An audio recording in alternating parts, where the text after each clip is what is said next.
আরে বল্টুর মা বলো কি আবার অত কলসি নিয়ে বসে আছে কি আবার? এই তো কলসি কিনলাম আর বলো না তোমরা শিবরাত্রির কোনো দিন ড্যান্স করতে যাচ্ছ? না না শিবরাত্রির দিন সকাল সকাল বনি অনেকটা টাকা খরচা করে দিল। কেন বলো তো? কেন? শিবরাত্রি পড়েছে তো শিবরাত্রি উপোস করে শিবরাত্রি ব্রত করতে হবে, শিব ঠাকুরের মাথায় জল ঢালতে যাবে, তো বনি বলেছিল একটা ঘটি কিনে দিতে। বল্টুর ওদিক হাই তুলছে, বল্টুর ঘুম পাচ্ছে মনে হয়। হ্যাঁ, তো বনি বলেছিল একটা ঘটি কিনে দিতে, কিন্তু আমি আবার ঘটি কিনতে গিয়ে আমার আবার একটাতে মনে ওঠে না, সে আমার পরিবারের লোকজন সবাই কম বেশি জানি, যাই হোক, তো আমি এই ঘটিটা কিনতে গিয়ে আর বাকিগুলো কিনে নিয়ে চলে এসেছি। মানে এগুলো দেখে এত কিউট লাগছিল, আমার পছন্দ হয়ে গেছে, আমি কিনে নিয়ে চলে এসেছি। দেখো, তাই ভাবলাম কি যে সারা রাত্রব্যাপী তো 4 প্রহরে 4 বার জল ঢালতে হয় শিব ঠাকুরের মাথায়, তো একবার পিতল দিয়ে 1 কলসি ঢালা হবে, একবার অ্যালুমিনিয়াম দিয়ে 1 কলসি ঢালা হবে, আর একবার তামার ঘটে আর একবার স্টিলের ঘটে, 4টে ঘট কেনা হয়েছে। 4 প্রহরে 4 বার 4টে পাত্রে জল ঢালা হবে।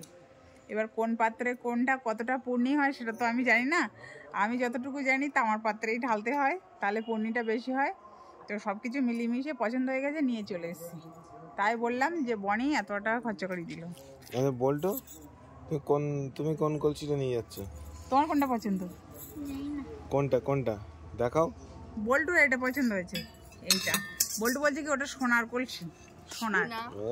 হ্যাঁ, আর বনির জন্য তামার কলসি, আর আমার জন্য এই যে রূপোর, মানে অ্যালুমিনিয়াম আর স্টিল দুটো কলসি আমার। তো আমরা যাবো মন্দিরে জল ঢালতে উপোস করে। শিবরাত্রি অ্যাকচুয়ালি কবে, আজকে না কালকে? 2 দিন পড়েছে, আজকে শুক্রবার শনিবার, তো আমরা ভাবছি কালকে করব, শনিবারে করব।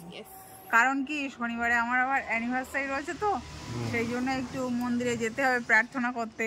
যাই হোক, ফ্যামিলির জন্য একটু প্রার্থনা, একটু প্রণাম করতে যেতে হবে, তাই একবারে 2 কাজ মিটে যাবে। ওকে, ঠিক আছে, ভালো হবে না? দারুণ হবে। হ্যাঁ, তো কলসিগুলো কিন্তু খুব কিউট হয়েছে। কিউট, দেখতে খুব সুন্দর, আমি ওই জন্য লোভ সামলাতে না পেরে কিনে নিয়ে চলে এসেছি।